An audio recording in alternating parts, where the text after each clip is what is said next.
दोस्तों नमस्कार। उम्मीद है सभी लोग स्वस्थ होंगे। काफ़ी अच्छी आपकी तैयारी चल रही होगी, साथ में काफ़ी अच्छी आपकी स्टेनोग्राफी की प्रैक्टिस चल रही होगी। तो दोस्तों आज का वीडियो उनके लिए महत्वपूर्ण होने वाला है जो लोग लगातार लिख रहे हैं, रोजाना डिक्टेशन लेते हैं, लिखते हैं, लेकिन नंबर एक खुद का लिखा हुआ नहीं पढ़ पाते और नंबर दो तेज़ी से लिख नहीं पा रहे हैं, मतलब स्पीड नहीं बढ़ रही है उनकी, फटाफट नहीं लिख पा रहे हैं अभी। ठीक है, तो उनके लिए काफ़ी महत्वपूर्ण होने वाला है। तो मैं दोनों चीज़ बताऊंगा आपको। कारण क्या है कि आप लिखा हुआ नहीं पढ़ पाते हैं या फिर स्पीड नहीं बढ़ती है आपकी, और कैसे आप इन चीज़ों को सुधार सकते हैं। ठीक है, धीरे धीरे सुधरेगा। अगर आप मेरी बताई हुई चीज़ों को फॉलो करेंगे तो अवश्य ही आपको इसका जो फ़र्क है ना दिखने लग जाएगा। 15 से 20 दिन में ही आपको काफ़ी अच्छा रिजल्ट मिलेगा इसका। ठीक है, देखो मैं आपको पहले कारण बताऊंगा कि कारण क्या होते हैं कि हम स्पीड में नहीं लिख पाते हैं या फिर खुद का लिखा हुआ नहीं पढ़ पाते हैं। इसके कारण होते हैं, नंबर एक कारण क्या होता है, हम क्या करते हैं ना, अलग अलग मैटर लिखते हैं।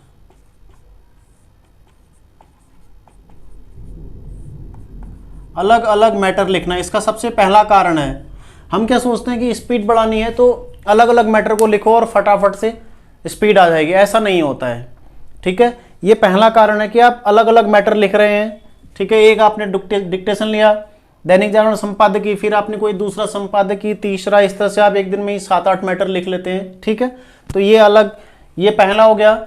और दूसरा, अधिक स्पीड में लिखना, अधिक गति से लिखना, ये दूसरा कारण है। ठीक है,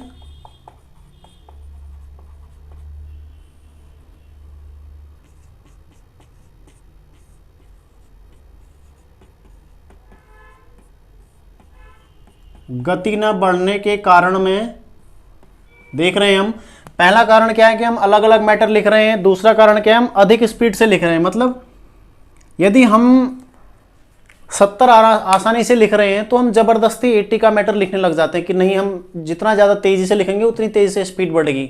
ऐसा नहीं होता है। ठीक है, तो आप या तो आप जितनी आपकी स्पीड है अभी उससे ज़्यादा तेज़ लिख रहे हैं या फिर ज़्यादा मैटर लिख रहे हैं, आप एक से ज़्यादा मैटर लिख रहे हैं। ठीक है, इसके कारण क्या होता है, आपकी आउटलाइन सही नहीं बनेगी।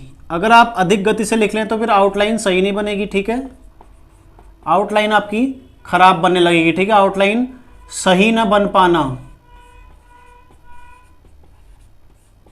एक ये कारण भी है, आउटलाइन सही ना बन पाना। ठीक है, अब अगर सही नहीं बनेगी तो आप पढ़ोगे कैसे? जल्दीबाजी में होता है ना, अगर है लाइन पर लिखना है तो हम लाइन के ऊपर लाइन काट के इस तरह से, क्योंकि मस्तिष्क को उतनी जल्दी ट्रांसलेट नहीं कर पाता है, हाथ इतना तेज नहीं भाग पाता है, क्योंकि हम एक तो अलग अलग मैटर लिख रहे हैं और दूसरा तेज गति से लिख रहे हैं। मतलब अगर हम 70 आसानी से लिख रहे हैं तो हम 75 या 80 की स्पीड में लिखने लग जाते हैं।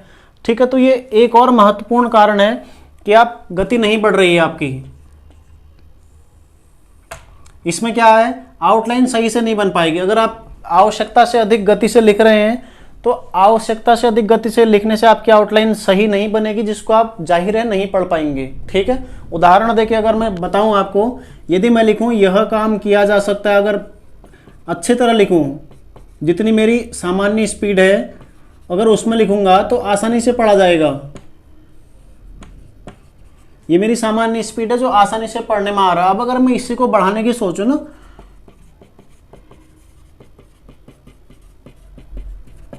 देखो गति बढ़ाई तो मतलब चूंकि ये लाइन तो मुझे याद है इसीलिए मैं इसको आसानी से पढ़ पा रहा हूं। यदि मुझे डिक्टेशन मिल रहा होता और मैं इसको लिखता 5 मिनट तक का, कोई और इसमें और मैटर जुड़ा होता तो मैं इसको आसानी से नहीं पढ़ पाता। ये फर्क हो जाता है जब हम आवश्यकता से अधिक तेजी से लिखते हैं। देखो स्पीड आएगी, लेकिन उसके लिए आपको एक तो मेहनत करनी है, और मेहनत कैसे करनी है, स्मार्ट तरीके से। ऐसे नहीं भाग जाना है कि एकदम से आप आज किताब खत्म किए कल के आप 80 नहीं पहुंच जाएंगे। उसके लिए आपको स्मार्ट बनना पड़ेगा थोड़ा। ठीक है, और चौथा कारण इसका है कि मैटर रिपीट न करना।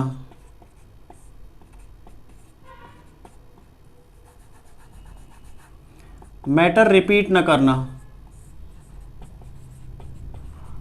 ये सबसे बड़ा कारण है, सबसे बड़ी वजह है कि हम मैटर रिपीट नहीं करते हैं।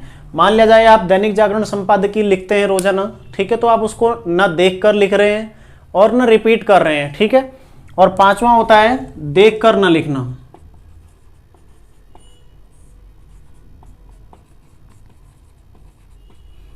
ये पांचवा कारण है स्पीड नहीं आने का। ठीक है, आप ना तो मैटर रिपीट कर रहे हैं, जैसे कोई संपादकीय आपने लिखा आज तो उसको आपने एक बार लिखा, ठीक है, ना आप उसको पढ़ते हैं ना हिंदी बनाते हैं, उसका छोड़ देते हैं ऐसे, फिर अगला मैटर लिया उसको लिख लिया, कि मतलब स्पीड लानी है। लेकिन पढ़ना कैसे सीखेंगे जब पढ़ेंगे ही नहीं, आप उसको रिपीट नहीं करेंगे। 10-10 बार लिखो उसको, 5 बार कम से कम लिखो, कोई मैटर, एक मैटर करो एक दिन में, लेकिन उसको ज़्यादा से ज़्यादा लिखो, उसको पढ़ो एक बार पूरा, उसकी हिंदी बनाओ। ठीक है, ऐसे ही देख कर लिखो। मैं आपको बताता हूँ अब स्पीड बढ़ाएंगे कैसे, ये कारण है। ठीक है, इन कारणों में आप देख लीजिए आपके पास कौन सा कारण है। मुझे लगता है जिसकी स्पीड नहीं बढ़ रही है वो इन सभी चीज़ों को कहीं ना कहीं किसी न किसी रूप में उपयोग में लाता है। ठीक है, स्पीड नहीं बढ़ने के प्रमुख कारण यही हैं। नंबर 1, आप अलग अलग मैटर लिख रहे हैं, अलग अलग डिक्टेशन ले रहे हैं, अलग अलग उसको लिखते रहते हैं बस। ठीक है, दूसरा क्या है, आप 70 के या 60 के आसपास लिख रहे हैं और आप जबरदस्ती 80 के डिक्टेशन को लिखने की सोचते हैं। उससे क्या होता है, आउटलाइन बिगड़ती है और आप उसको पढ़ नहीं पाते हैं फिर। और तीसरा क्या है, मैटर रिपीट नहीं करते हैं आप लोग बिल्कुल भी। ठीक है, अगर मैटर रिपीट नहीं करेंगे तो फिर शब्द रिपीट नहीं होंगे। देखिए, कोई भी मैटर अगर आप करते हैं, आप दो मैटरों के बीच अगर अंतर देखिएगा तो अंतर सिर्फ कुछ शब्दों का होता है जो अलग होते हैं, बाकी होता है, जाता है, करता है, सब ऐसे जो कॉमन से होते हैं ना शब्द वाक्य, वो सब एक से ही होते हैं सभी में। आप आसान चीज़ों को आसान बनाइए अपने लिए, और आसान बनाइए उनको। अगर आप कठिन शब्द का सोचते हैं ना कि टफ वर्ड कैसे कब प्रैक्टिस करेंगे हम, टफ वर्ड एग्जाम में सिर्फ 2 या 4 मिलेंगे आपको। ठीक है, 2 या 4 टफ वर्ड मिलेंगे, इनके चक्कर में आप अपनी ना स्पीड ला पाते हैं और ना ही फिर एग्जाम निकल पाता है। तो इनको छोड़िए, इनको आप भूल भी जाएं तो कोई, इनको अगर आप एग्जाम में छोड़ भी देंगे ना कोई फर्क नहीं पड़ेगा। लेकिन जो पूरा मैटर ये रिपीट नहीं करने की वजह से आप जो सारा मैटर नहीं कर पाते ना, उसमें जो वाक्य छोड़ के आते हैं, आप शब्द छोड़ के आते हैं, वो सबसे बड़ी कमी है। हम इन टफ के चक्कर में लगे रहते हैं लेकिन आसान चीज़ें हम छोड़ देते हैं। ये गलती नहीं करनी है बिल्कुल भी। ठीक है, अगर आपको एग्जाम निकालना है और पहले अटेम्प्ट में निकालना है, आप जाएं सीधा, तो ठीक है, कोई दिक्कत ना हो आपको, तो इन चीज़ों को आप फॉलो कीजिए। ये आपकी कमियां हैं कि आपकी स्पीड नहीं बढ़ रही है। ठीक है, ये 5 कमियां हैं, और भी कई हैं लेकिन मुख्य रूप से 5 कमियां। ठीक है, अब मैं इनका आपको स्पीड बढ़ाने के तरीके बताऊंगा कि आखिर आप बढ़ाएंगे कैसे। ये कारण है कि क्यों आपकी स्पीड नहीं बढ़ रही है। इसमें मेन चीज़ यही है, आउटलाइन सही से नहीं बन पाती है बिल्कुल भी।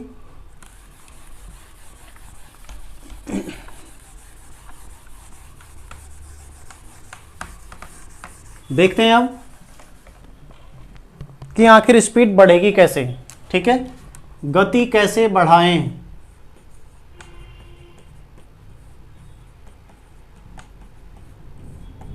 ये मेरा खुद का अनुभव है, मैं अपने अनुभव के हिसाब से आपको बता रहा हूं। ठीक है, मेरा खुद का अनुभव है कि मैंने स्पीड कैसे बढ़ाई, कैसे मैं लिखने लग गया तेजी से। ठीक है, तो देखते हैं। सबसे पहला कारण जो मैंने फॉलो किया था अपने साथ, सबसे पहला कारण है उसका, एक ही मैटर को बार बार लिखो। एक ही मैटर को बार बार लिखो।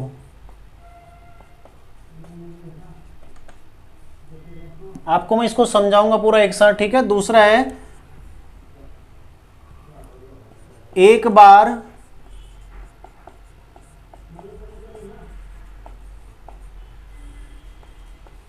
लिखकर पढ़ना है इसको आपने। ठीक है, एक बार लिखकर पढ़ना है। उसके बाद तीसरा है, ज्यादा मैटर नहीं लिखने हैं, ज्यादा मैटर न लिखें। ठीक है, इससे बिल्कुल परहेज करना है आपको, बिल्कुल भी नहीं लिखना है। चौथा है, रेखाक्षरों का प्रयोग करें।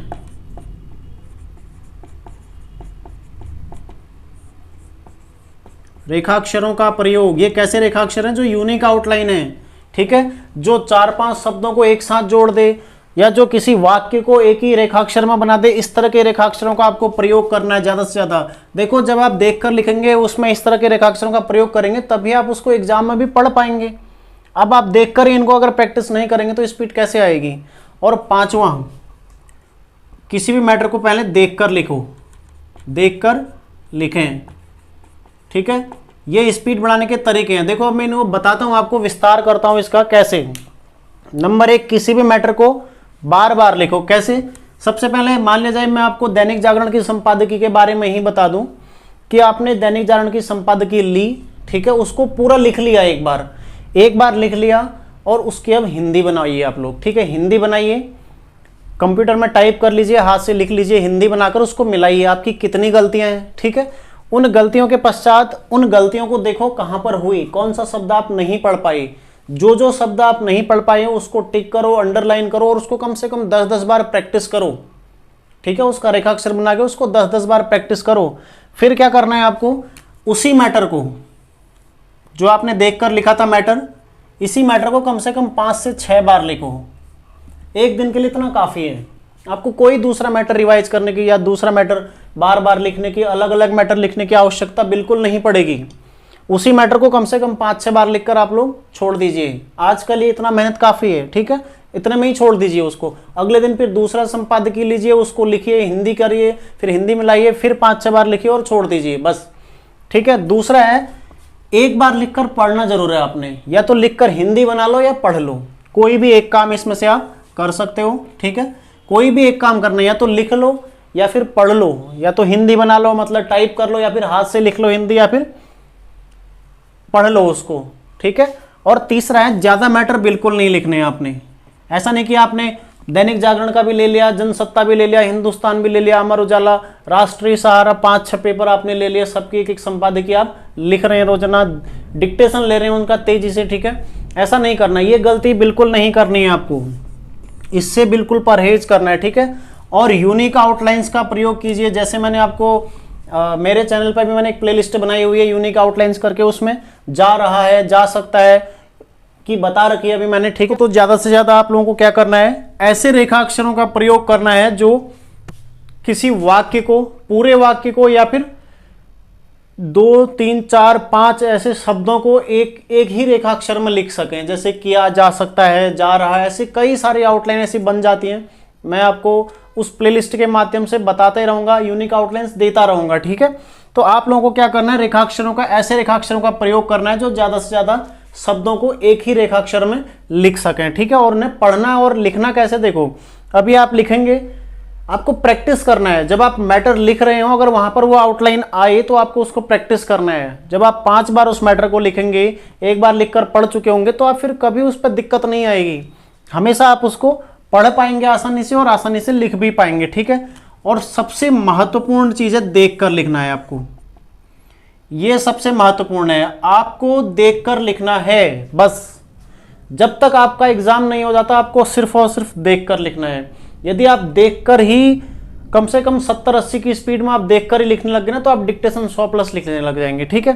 तो देखकर लिखना है। और कैसे लिखना है, एक पूरे वाक्य को पढ़िए या 8-9 शब्दों को पढ़िए, उनको मस्तिष्क में याद रखने का प्रयास कीजिए लिखने तक।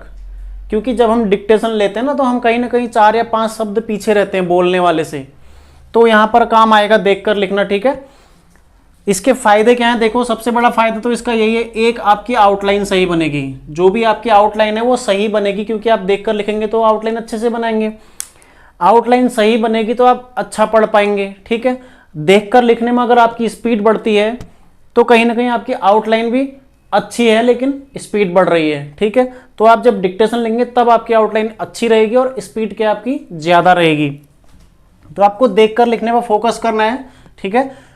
और दूसरा क्या है, जिस मैटर को आज आपने लिखा है, इन 5 चीजों को फॉलो करते हुए आपने एक मैटर लिखा है आज, 5 या 6 बार इस मैटर को आपने लिखा है, ठीक है। 5 से 6 बार आप इसे लिख चुके हैं इस मैटर को। अब क्या करना है आपको, अगले दिन इसी मैटर को आप जिस स्पीड पर लिख रहे हैं, यदि आप 60 पर लिख रहे हैं, ठीक है, तो आप 60 पर रिकॉर्ड कीजिए। यदि आप 70 लिख रहे हैं तो 70 पर रिकॉर्ड कीजिए। और यदि आप 80 या 80+ लिख रहे हैं तो उतने पर ही रिकॉर्ड कीजिए, ठीक है। यदि आप 60 लिख रहे हैं तो 64 पर कर लीजिए, 80 लिख रहे हैं तो 84 पर कर लीजिए। तो यकीन मानिए आप इसको 84 आसानी से लिख जाएंगे, और वो भी अच्छी आउटलाइन के साथ, ठीक है। तो आपको ये प्रैक्टिस करना है इस तरह से। ये गति बढ़ाने का सबसे बेहतर तरीका है। स्टेनोग्राफी में आप लोग बिल्कुल भी जंप नहीं कर सकते हैं, आपको सीढ़ियां चढ़नी है, जंप नहीं कर सकते हैं बिल्कुल भी, क्योंकि इतना आसान नहीं है गति बढ़ा लेना, ठीक है। तो इन चीज़ों को फॉलो कीजिए आप, निश्चित ही आपकी स्पीड बढ़ेगी। और ज़्यादा से ज़्यादा, ये मेरा व्यक्तिगत अनुभव है कि ज़्यादा से ज़्यादा आप लोग देख कर लिखें, ठीक है। ज़्यादा से ज़्यादा आपको देख कर लिखना है, एक ही मैटर को आपको बार बार रिपीट करना है, ठीक है। दूसरे दिन उसी मैटर को जिसको आपने 5 से 6 बार देखकर लिखा है आज, कल उसी का डिक्टेशन लिखना है। तो इसी चीज़ को आप रोज़ाना फॉलो कीजिए, ठीक है, तो आपकी स्पीड अवश्य बढ़ेगी। और जो स्पीड नहीं बढ़ पाती है तो वो मैंने कारण इससे पहले आपको बता चुका हूँ, और ये है गति कैसे बढ़ाएं या अपना लिखा हुआ कैसे पढ़ें। देखो ये मैं क्यों बोल रहा हूँ, ठीक है, मैं आपको बताता हूँ कि मैं ये क्यों बोल रहा हूँ कि क्यों आप एक ही मैटर को लिखो, क्यों आप एक ही मैटर को लिखते हो, इसके पीछे कारण क्या है। सबसे बड़ा कारण है, कोई भी मैटर है, आप कोई भी मैटर ले लीजिए, आज आप कोई भी मैटर देखना और कल कोई भी मैटर देखना, ठीक है, उनका विषय अलग अलग हो सकता है, ठीक है, उनके विषय से संबंधित चीजें उसमें होंगी, लेकिन जैसे कॉमन शब्द है, हैं, जा रहा है, या इस तरह से कई सारे शब्द होते हैं, कभी, अभी, जब, तब, इसलिए, ठीक है, ऐसे कई सारे शब्द। एक मैटर अगर 400 शब्दों का है तो इसमें से लगभग 370 से 380 शब्द क्या होते हैं, कॉमन होते हैं, जो हर मैटर में आपको मिलेंगे। आपको ये शब्द गलत नहीं करने हैं, और ये गलत नहीं करना तो इनको प्रैक्टिस करना ना। आप क्यों उस 20 के पीछे भाग रहे हो जो टफ वर्ड हैं? उन 20 में भी आप 15 आसानी से लिख जाओगे। आप सिर्फ एक 5 शब्दों के लिए अपने पूरे 5 मिनट खराब कर रहे हो, इन 5 शब्दों के लिए, ठीक है। तो इनके पीछे मत पड़ो, आप इनके पीछे भागो ना। जो चीज़ें आसान है उसको आसान बनाओ, और जो टफ है उसके पीछे भागोगे तो आसान चीज़ें और टफ लगने लगेंगी आपको। तो आसान चीज़ों को और आसान बनाओ ताकि आप इनके लिए समय बचा सको। अगर इनको आप 90 की स्पीड में भी लिख सकते हैं, उतनी स्पीड से आप इसको लिख रहे हैं, तो आप इसको तो आसानी से पूरा भी लिख सकते हैं। फिर यदि कहीं पर कोई शब्द आता है, शॉर्ट हैंड में ही उसको पूरा लिख सकते हैं समझने के लिए, कोई शॉर्ट बनाने की आवश्यकता नहीं पड़ेगी आपको उसको। लेकिन ये टाइम कब बचाओगे? जब आप देखकर बार बार किसी मैटर को रिपीट करते हो, तो इससे ये फायदा होगा आपको। देखकर लिखने से काफ़ी ज़्यादा फायदा मिलेगा आपको, ठीक है। और आप लोगों को अगर वीडियो पसंद आए तो वीडियो को लाइक कीजिए, चैनल को सब्सक्राइब कीजिए। इस चैनल के माध्यम से मैं आप लोगों को अनेक तरह की ऐसी आउटलाइन बताऊंगा जो आपको स्पीड बढ़ाने में मदद करेंगे, ठीक है। अनेक तरह की आउटलाइन मैं आपको इस चैनल के माध्यम से बताऊंगा, ठीक है। और ज़्यादा से ज़्यादा शेयर कीजिए, अपने साथियों को शेयर कीजिए जो स्पीड के लिए संघर्ष कर रहे हैं, ठीक है। मिलते हैं नेक्स्ट वीडियो में ऐसे ही कुछ रोचक जानकारी के साथ। धन्यवाद।